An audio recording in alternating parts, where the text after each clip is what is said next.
À 9h12 précise ce 10 septembre 2025, un léger bourdonnement interrompit le silence feutré du bureau de Sébastien Lecornu à Matignon. Son téléphone venait de tressauter sur la surface brillante de la table comme s'il annonçait déjà le début d'un incendie politique.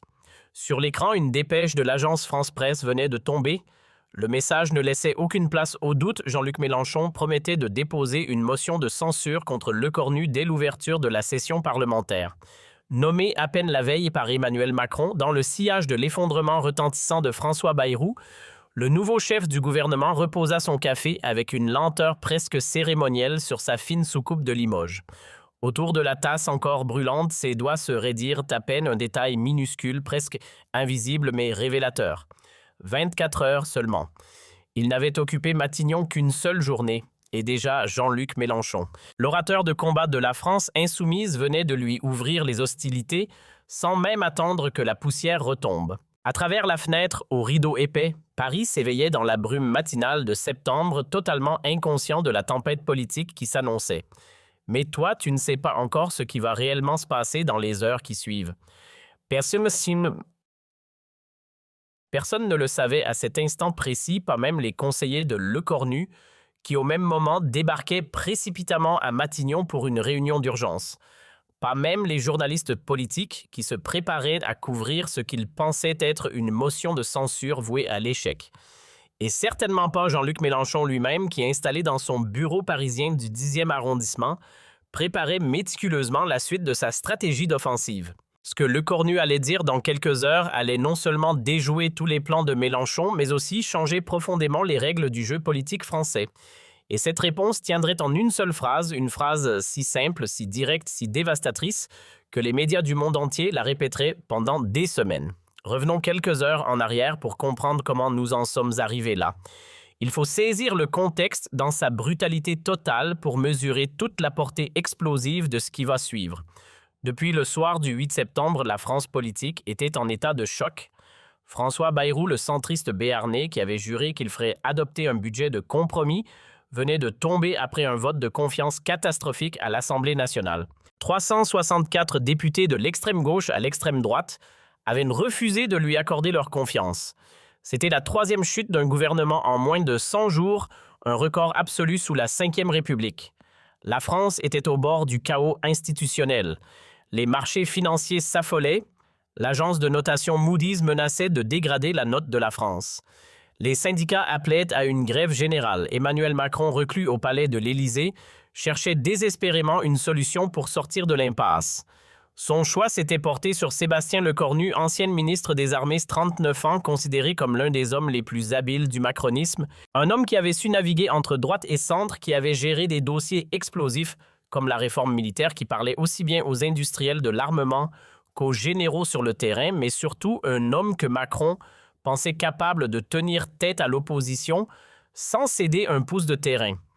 La nomination avait été annoncée le 9 septembre à 20h. Immédiatement, les réactions avaient fusé de toutes parts. Marine Le Pen avait ironisé sur Twitter à propos d'un nouveau fusible pour Macron. Bruno Retailleau, chef des Républicains, avait exigé des ruptures claires avec la politique précédente. Olivier Faure, premier secrétaire du Parti socialiste, avait parlé de continuité macroniste inacceptable. Mais c'était Jean-Luc Mélenchon qui avait frappé le plus fort. Dès 22h30 le soir même de la nomination, il avait publié sur son blog une tribune au vitriol intitulée « Le déni ». Dans ce texte de 3000 mots, le leader de la France insoumise démontait méthodiquement la légitimité de Lecornu à gouverner. Il rappelait que le nouveau Front populaire avait obtenu le plus grand nombre de sièges aux législatives de juillet. Il accusait le président de violer l'esprit de la Constitution en imposant un premier ministre issu du camp présidentiel malgré l'absence de majorité. Et surtout, il annonçait sa stratégie dès le premier jour de la session parlementaire. Nous déposerons une motion de censure spontanée sur la base de l'article 49. Emmanuel Macron semble vouloir faire le tour de tous les articles de la Constitution avant de comprendre qu'il doit partir. Cette déclaration avait électrisé la gauche. Mathilde Panot à l'Assemblée avait immédiatement relayé l'appel sur les réseaux sociaux. Manuel Bompard, coordinateur national du mouvement, était passé le lendemain matin sur tous les plateaux de télévision pour marteler le message censure immédiate, sans négociation, sans compromis possible. Mais Mélenchon n'avait pas seulement annoncé une motion de censure. Il avait fait quelque chose de beaucoup plus stratégique et dangereux pour Lecornu. Il avait appelé publiquement les socialistes, les écologistes et les communistes à cesser leur comédie et à voter la censure avec LFI. C'était un pari calculé.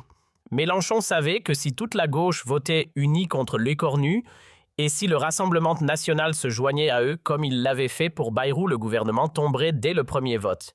Les mathématiques parlementaires étaient implacables, 74 députés, LFI 66, PS 13 écologistes, 11 PCF et 23 du Rassemblement national, soit 227 voix potentielles à seulement 2 voix de la majorité nécessaire de 289. Dans son bureau à Matignon ce matin du 10 septembre, Sébastien Lecornu finit son café d'un trait et convoqua immédiatement son état-major.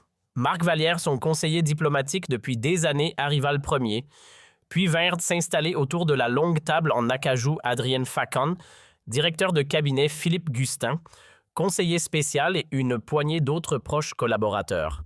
Tous avaient les traits tirés. Personne n'avait vraiment dormi depuis 48 heures. Vallière ouvrit la réunion sans préambule, posant son iPad sur la table où s'affichaient les unes des journaux. Monsieur le Premier ministre, la situation est critique. Mélenchon a réussi son coup médiatique. Tous les journaux ne parlent que de la censure annoncée. France Inter a mené un sondage ce matin. 62% des Français pensent que votre gouvernement tombera dans les 2 semaines. En 2 semaines, Lecornu ne répondit pas immédiatement. Il se leva de sa chaise, fit quelques pas vers la fenêtre, les mains croisées dans le dos. Son silence pesait lourd dans la pièce. Facan tenta de briser la tension. Nous avons préparé plusieurs scénarios de réponse. Le premier consiste à ignorer totalement Mélenchon et à nous concentrer sur les négociations avec le PS et les Républicains pour construire une majorité de circonstances. Lecornu secoua lentement la tête sans se retourner. Gustin enchaîna. Le deuxième scénario est plus offensif. Nous pourrions dénoncer l'irresponsabilité de LFI, rappeler que leur stratégie de censure systématique conduit le pays au chaos et faire appel au sens des responsabilités des autres partis. Lecornu se retourna enfin. Ses yeux bleus fixèrent intensément Gustin. Non. Tout cela, c'est ce que Mélenchon attend. Il veut un combat frontal. Il veut que je me défende. Il veut que je négocie. Il veut que je montre ma faiblesse. Vallière fronça les sourcils. Alors que proposez-vous, monsieur le Premier ministre? Un léger sourire apparut sur le visage de Lecornu. C'était le sourire de quelqu'un qui venait de comprendre exactement comment déjouer un piège savamment tendu. Je vais faire exactement l'inverse de ce qu'il attend. Je ne vais ni ignorer, ni me défendre, ni négocier. Je vais lui répondre directement, publiquement et en une seule phrase. Le silence dans la salle était total. Facan reprit une seule phrase. Mais monsieur le Premier ministre Mélenchon a publié une tribune de 3000 mots. Il est passé sur tous les médias. Il a mobilisé toute la gauche. Comment une seule phrase pourrait-elle... Lecornu le coupa gentiment mais fermement parce que c'est précisément ce que personne n'attend. Mélenchon a construit toute une rhétorique, tout un argumentaire, toute une stratégie verbale. Il attend que je rentre dans son jeu, que je débatte point par point, que je me justifie. Au lieu de ça, je vais court-circuiter tout son système avec une simplicité brutale. Vallière, qui connaissait son patron depuis des années, comprit immédiatement vous voulez le désarmer par la concision, le priver du débat qu'il cherche. Exactement, répondit Lecornu en retournant s'asseoir. Mélenchon est un orateur, un tribun. Il veut m'entraîner sur son terrain, mais je ne jouerai pas selon ses règles. Je vais lui montrer qu'on peut répondre à 3000 mots avec 7 mots. Gustin sortit son carnet. Quel mot, monsieur le Premier ministre Lecornu prit une profonde inspiration. Ce qu'il allait dire maintenant allait soit sauver son gouvernement naissant, soit précipiter sa chute. Il n'y aurait pas de seconde chance. Voici ce que je vais dire et seulement cela. Monsieur Mélenchon, allez-y déposer votre motion. J'attends. Le silence qui suivit fut assourdissant. Facan ouvrit la bouche, la referma, l'ouvrit à nouveau. C'est tout. C'est tout, confirma Lecornu avec un calme olympien. 7 mots. Pas de justification, pas de défense, pas de contre-attaque. Juste un défi direct, simple, impossible à interpréter autrement que comme du courage ou de l'arrogance. Vallière comprit immédiatement le génie de cette approche. Vous le mettez au défi de passer à l'acte. Vous transformez sa menace en bluff potentiel. S'il dépose la motion et qu'elle échoue, il est ridicule. S'il hésite, il est faible. Et dans tous les cas, vous ne donnez aucune prise à sa rhétorique. Exact.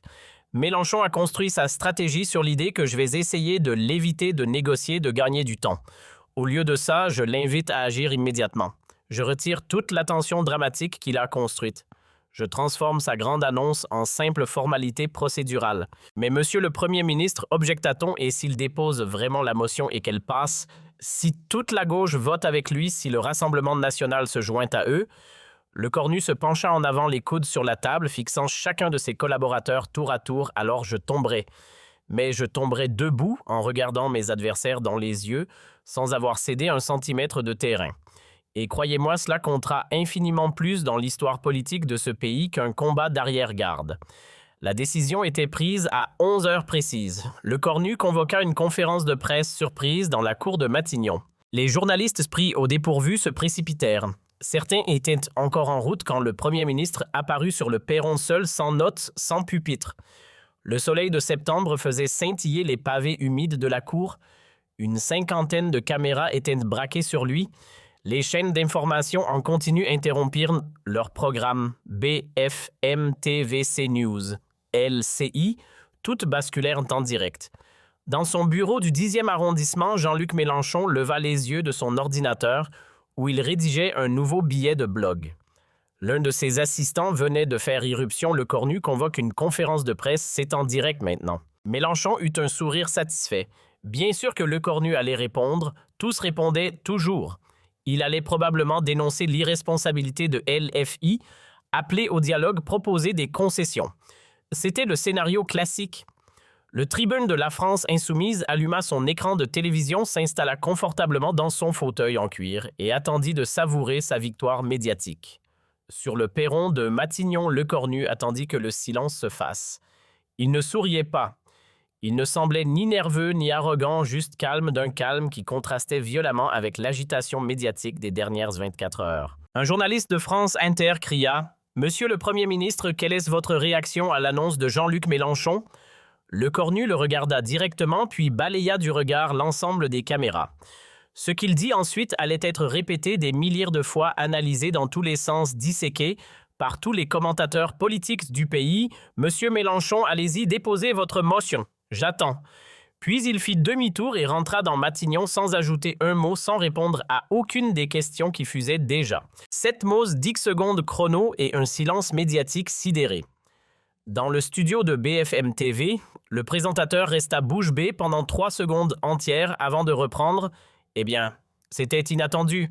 Le cornu vient de répondre à Mélenchon en exactement 7 mots. Sur le plateau de France Info, la journaliste politique Anne Rosenscher s'exclama « C'est extraordinaire, il ne se défend pas, il ne négocie pas, il provoque directement. Je n'ai jamais vu ça. » Les réseaux sociaux explosèrent instantanément. Sur Twitter, le mot dièse « Allez-y » devint tendance en moins de 5 minutes. Les réactions affluèrent par milliers. « Le cornu vient de donner une masterclass de communication politique », tweetait un éditorialiste du Monde. 7 mots pour détruire 3000 mots de Mélenchon. Du génie, ajoutait un chroniqueur du Figaro.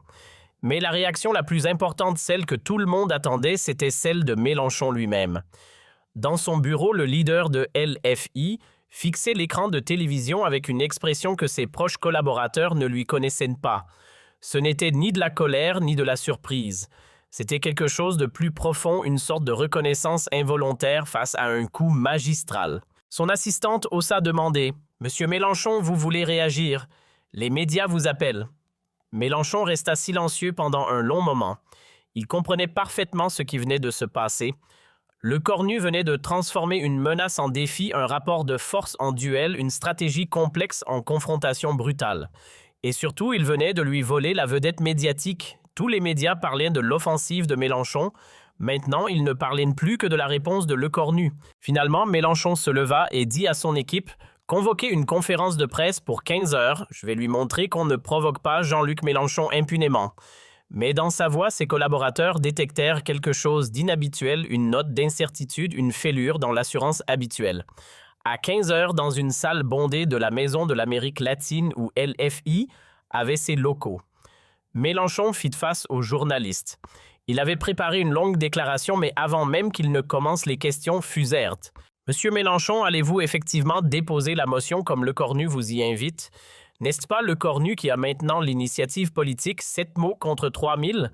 N'êtes-vous pas en train de perdre la bataille de la communication? Mélenchon leva les mains pour réclamer le silence. Son visage était fermé dur. Bien sûr que nous allons déposer la motion de censure. Nous l'avons annoncé, nous le ferons. Monsieur Lecornu ne nous intimide pas avec ses petites phrases, mais quelque chose sonnait faux dans sa voix. Les journalistes le sentaient.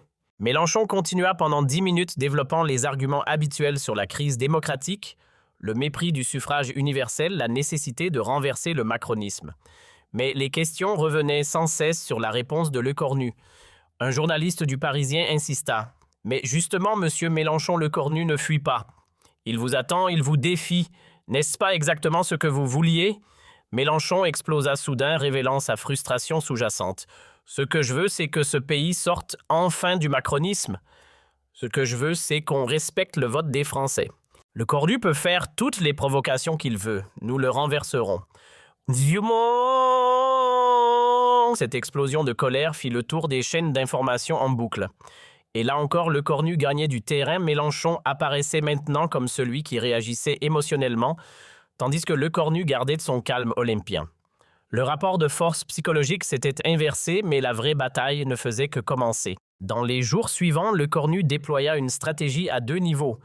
Publiquement, il maintint sa posture de défi tranquille. À chaque interview, à chaque apparition, il répétait la même ligne « J'attends la motion de Mélenchon. Quand elle viendra, nous verrons qui a le courage de ses convictions. » Mais en coulisses, il menait une opération de séduction intense auprès des socialistes, des écologistes et même de certains députés LR. Son message était simple, Mélenchon veut le chaos. Moi, je veux gouverner 3 mois pour prouver que je peux faire autrement. Le 15 septembre, lors d'une réunion secrète dans un appartement privé du 7e arrondissement, Lecornu rencontra Olivier Faure et Boris Vallaud, les 2 têtes du Parti socialiste. La conversation dura 4 heures. Faure posa ses conditions, pas de 49,3 sur le budget des concessions sur les retraites, une taxe sur les hauts patrimoines. Lecornu écouta attentivement, puis répondit avec franchise. Il ne pouvait pas abroger la réforme des retraites, mais il pouvait en suspendre l'application pendant 6 mois, créer une taxe exceptionnelle sur les grandes fortunes et s'engager à ne pas utiliser le 49,3. Vallaud et Faure échangèrent un regard. C'étaient des concessions réelles pas suffisantes pour satisfaire la gauche radicale, mais suffisantes pour justifier une abstention plutôt qu'un vote de censure. Faure posa la question cruciale, et si Mélenchon dépose quand même sa motion? Lecornu sourit, c'est là toute la beauté de ma stratégie. S'il la dépose et qu'elle échoue parce que vous vous abstenez, il est affaibli. S'il ne la dépose pas après l'avoir annoncé, il est ridicule. Dans les 2 cas, j'ai gagné en l'invitant publiquement à agir. Olivier Faure hocha lentement la tête. Il commençait à comprendre pourquoi Emmanuel Macron avait choisi Lecornu. Cet homme n'était pas un simple technocrate, c'était un stratège politique de premier plan. Pendant ce temps, au sein de la France insoumise, les débats faisaient une rage. Mathilde Panot poussait pour un dépôt immédiat de la motion. Nous avons annoncé, nous devons tenir parole. Mais Manuel Bompard, plus pragmatique, soulignait le problème. Si les socialistes s'abstiennent, la motion échoue et nous passons pour des amateurs. Mélenchon lui-même était inhabituellement silencieux. Il sentait le piège se refermer, mais ne voyait pas comment s'en extraire sans perdre la face. Le 20 septembre, Lecornu frappa à nouveau un grand coup lors de son discours de politique générale devant l'Assemblée nationale. Il prononça ces mots qui firent mouche. « On m'a annoncé une motion de censure il y a 10 jours. J'attends toujours. » Peut-être que les grands discours sont plus faciles que les actes de courage politique. L'hémicycle explosa. Les députés de LFI hurlèrent leur indignation. Mélenchon, présent dans les tribunes, devint écarlate. Mais le mal était fait. Lecornu venait de retourner publiquement l'accusation de lâcheté contre Mélenchon. Le lendemain, LFI déposa effectivement sa motion de censure, mais le contexte avait changé. Ce qui devait être une offensive triomphante ressemblait maintenant à une réaction tardive et forcée. Les socialistes annoncèrent qu'ils s'abstiendraient, les écologistes aussi. Même au sein de LFI, certains députés commençaient à exprimer des doutes en privé. La motion fut débattue le 25 septembre, Mélenchon monta à la tribune pour une intervention de 40 minutes brillante, rhétoriquement passionnée, convaincante pour sa base. Mais quand Lecornu prit la parole pour répondre, il fut d'une concision dévastatrice. « Monsieur Mélenchon a parlé pendant 40 minutes. Je vais être plus bref. Vous voulez me renverser, votez. J'assume les conséquences de votre vote, quelles qu'elles soient, mais cessons de parler, agissons. » Le vote fut un désastre pour LFI. Seulement 203 députés votèrent de la censure, 86 de moins que nécessaire. La motion était rejetée. Lecornu restait Premier ministre. Dans les médias, le verdict fut unanime. Le Monde titrait « Lecornu déjoue le piège Mélenchon ». Libération analysait « 7 mots qui valent mieux qu'un long discours ». Même à gauche, certaines voix critiquaient la stratégie de LFI. Manuel Bompard, reconnu sur France Inter, « Nous avons peut-être sous-estimé Lecornu ». Ce soir-là, dans son bureau de Matignon, Sébastien Lecornu regardait les résultats du vote avec son équipe. Vallière leva son verre de champagne. « Monsieur le Premier ministre, vous aviez raison. 7 mots ont suffi. » Lecornu ne souriait pas triomphal. Il savait que ce n'était qu'une victoire tactique dans une guerre qui serait longue. « Ne nous réjouissons pas trop vite. Mélenchon a perdu cette bataille, mais il la prend vite. La prochaine fois, il sera plus préparé. » Et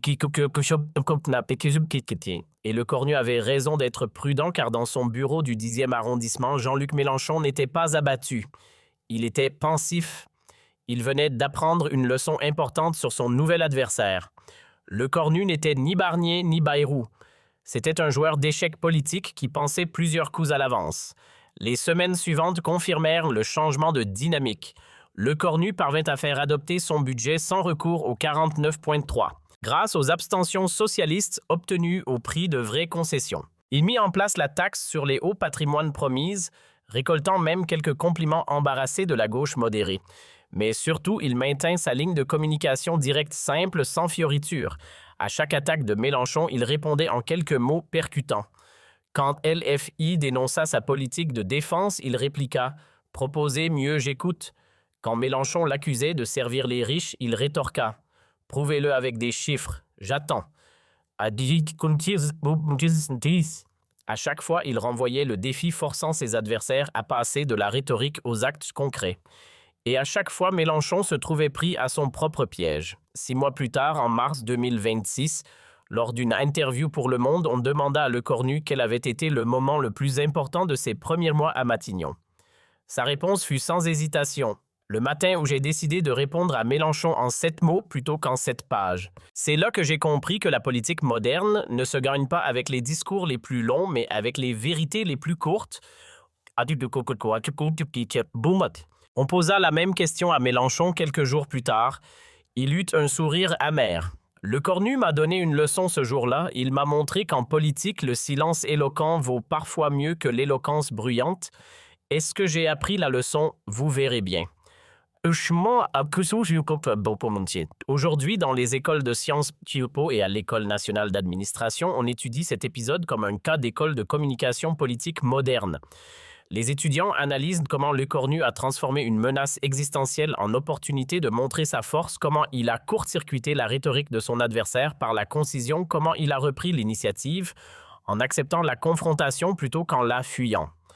Certains analystes le comparent au fameux « moi président » de François Hollande face à Nicolas Sarkozy. D'autres y voient un écho du « je vous ai compris » du général de Gaulle à Alger, une phrase simple qui change tout. Mais au-delà de la stratégie de communication, cet épisode révéla quelque chose de plus profond sur Sébastien Lecornu. Il montra qu'il possédait cette qualité rare en politique, le courage de la simplicité. Dans un monde où les politiciens se cachent derrière des langages techniques, des circonvolutions diplomatiques et des justifications sans fin, Lecornu osait dire les choses simplement, directement, sans faux semblant.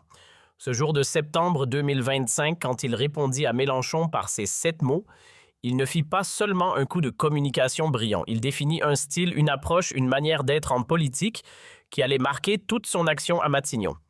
Mais attendez, il y a quelque chose que vous ne savez pas encore sur cette journée historique. Quelque chose qui ne fut révélé que plusieurs mois plus tard dans une interview off the record par Vallière à un journaliste du Canard enchaîné. quelque chose qui change complètement la perception de ce moment. Ce matin de septembre, quand Lecornu convoqua sa réunion d'urgence après l'annonce de Mélenchon, il n'avait pas immédiatement l'idée de sa phrase en 7 mots. En réalité, la réunion dura 2 heures entières, pendant lesquelles son équipe prépara 3 discours différents, chacun faisant plusieurs pages. Le premier était défensif, expliquant point par point pourquoi la motion de censure était injustifiée. Le deuxième était offensif, attaquant frontalement la stratégie de LFI. Le troisième était conciliant, proposant un dialogue avec toutes les forces politiques. Lecornu lut tous les 3, puis il les posa sur la table et dit à son équipe « Tout cela est très bien écrit, très argumenté, très politique. Et c'est exactement pour ça que ça ne marchera pas. Mélenchon est meilleur que nous dans ce registre. Il a 30 ans d'expérience de joute oratoire. Si je rentre dans son jeu, je perds d'avance. » Ce fut alors que Philippe Gustin, son conseiller spécial, prononça la phrase qui allait tout changer. Gustin venait du monde de l'entreprise, pas de la politique. Il avait été directeur de la communication dans une grande firme du CAC 40 avant de rejoindre Lecornu. Il leva la main timidement. « Monsieur le Premier ministre, puis-je vous raconter une anecdote ?» Lecornu intrigué acquiesça. Gustin raconta. « Quand j'étais chez Renault, nous avions un concurrent qui nous attaquait publiquement, nous accusant de tous les maux. Notre président-directeur général de l'époque, Carlos Ghosn, était furieux. Il voulait répondre avec un communiqué de 10 pages. Mais le directeur de la communication lui a dit quelque chose qui m'est resté. Il a dit « Monsieur le Président, quand quelqu'un vous lance un défi, le pire que vous puissiez faire est d'expliquer pourquoi vous n'avez pas peur. Le mieux que vous puissiez faire est de dire « D'accord, allons-y ». Lecornu se figea. Ses yeux s'illuminèrent. « D'accord, allons-y », répéta-t-il lentement. « Oui, exactement, ne pas expliquer, ne pas justifier, juste accepter le défi. » C'est ainsi que naquit la phrase en 7 mots, non pas comme une stratégie longuement préméditée, mais comme une intuition fulgurante inspirée par une anecdote du monde de l'entreprise. Lecornu passa les 20 minutes suivantes à affiner exactement la formulation. Il testa plusieurs versions. « Allez-y, monsieur Mélenchon, déposez votre motion. » Trop long. « Je vous attends. » Trop arrogant. « Faites-le. » Trop provoquant. Finalement, il arriva à la version parfaite. « Monsieur Mélenchon, allez-y, déposez votre motion, j'attends. » Paul avec le « Monsieur Mélenchon » direct avec le « Allez-y » procédural avec « Déposez votre motion » et légèrement défiant avec le « J'attends » final. 7 mots qui contenaient politesse, défi, calme et détermination. Mais voilà le détail que Vallière révéla et qui changea tout. Lecornu n'était pas du tout sûr que ça marcherait. Juste avant de sortir dans la cour de Matignon pour sa conférence de presse, il dit à son équipe « Si ça se plante, si Mélenchon retourne ça contre moi, j'assumerai seul. Ne dites jamais que c'est vous qui avez eu cette idée. » C'était un pari énorme, un coup de poker total. Lecornu misait toute sa crédibilité naissante sur 7 mots dont il ne savait pas comment ils seraient reçus.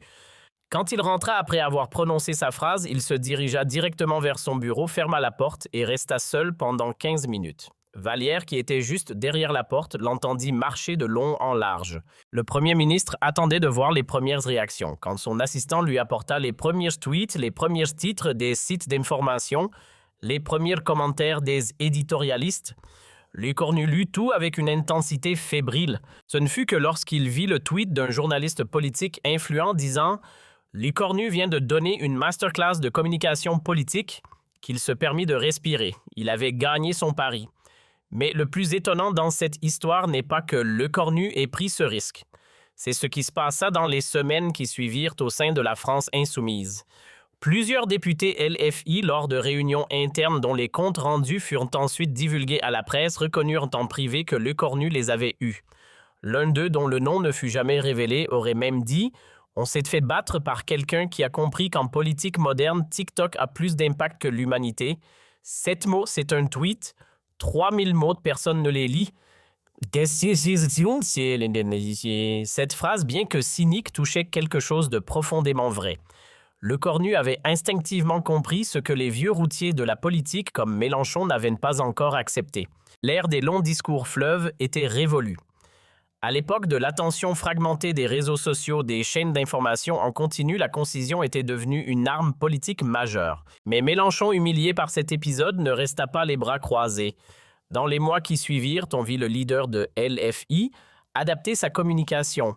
Ses tweets devinrent plus courts, plus percutants, ses interventions médiatiques plus condensées. Il avait compris la leçon. En avril 2026, lors d'un débat à l'Assemblée sur la réforme de l'assurance chômage, Mélenchon tenta même de retourner la stratégie de l'écornu contre lui. Quand le Premier ministre annonça son plan de réforme, Mélenchon se leva et dit simplement « Monsieur le Premier ministre, ce plan était injuste, retirez-le. Nous attendons. » Tentative de copier le style l'écornu, utilisation et de phrases courtes, défi direct, mais cela ne fonctionna pas. Pourquoi? Parce que ce qui avait rendu la phrase de l'écornu si efficace n'était pas seulement sa brièveté, c'était le contexte. L'écornu était le nouveau venu, l'outsider politique relatif, celui qu'on sous-estimait. Sa concision était une surprise, un contre-pied. Quand Mélenchon, le tribun reconnu, essayait la même chose, cela ressemblait à une imitation, pas à une révolution stylistique. Les commentateurs politiques ne s'y trompèrent pas. Mélenchon essaie de faire du l'écornu, mais c'est comme si Pavarotti essayait de rapper, écrivit un chroniqueur du Figaro. Le style ne se copie pas, il se construit authentiquement. Mais au-delà de l'aspect communication, cet épisode eut des conséquences politiques profondes et durables. D'abord, il établit l'écornu comme un premier ministre qui ne se laissait pas intimider. Cela changea fondamentalement la dynamique de ses relations avec l'opposition. Le Rassemblement national, qui avait initialement prévu de suivre la même stratégie que LFI, révisa ses plans. Marine Le Pen elle-même admit en privé, selon des sources proches du parti, que l'écornu n'est pas infusible comme les autres. Cette reconnaissance involontaire d'un adversaire politique fut peut-être le plus grand compliment que l'écornu pouvait recevoir. Ensuite, cela redéfinit les termes du débat politique français. Après l'épisode l'écornu-Mélenchon, il devint beaucoup plus difficile pour l'opposition d'agiter des menaces sans les mettre à exécution. Le bluff politique avait été démasqué, ridiculisé. Les partis d'opposition durent devenir plus prudents dans leurs annonces, sachant qu'un premier ministre pouvait désormais les mettre au défi de passer aux actes. Enfin, et c'est peut-être le plus important, cela prouva qu'Emmanuel Macron avait eu raison de choisir l'écornu. Le président de la République, souvent accusé de manquer de flair politique, avait cette fois vu juste. L'écornu n'était pas seulement un technocrate compétent, c'était un animal politique d'une espèce rare, quelqu'un qui combinait l'intelligence stratégique, le courage tactique et l'instinct communicationnel. Dans les dîners en ville du Paris politique, l'anecdote des 7 mots devint légendaire. On la racontait dans les salons, on l'enseignait dans les formations politiques, on l'analysait dans les séminaires de communication.